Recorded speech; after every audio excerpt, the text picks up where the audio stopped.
Parlak Menta dan ti plisha moyuvet Bat kani kishnong moyuvet karana jan kishnong pamparnai nostan chini Bat ngatrai profit Mbak kani kishnong Ka papok west hasil district Ti kani kecil jungam tas ti kishnong Kadim lipet yaku kelong yang Haka bakishpara Kila sya ino alo kejong kimi kipa Mbat kabasusan ei kalong Kita kikun kidan cintuna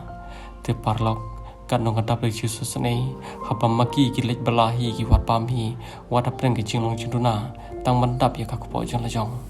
Ti parlok ngimtip ya kesang kakut, ngimtip ya keke paro, hendak yang dikendoi tak long yeng, bangin salap kita kisipara, kiburan apreng ke jinduna.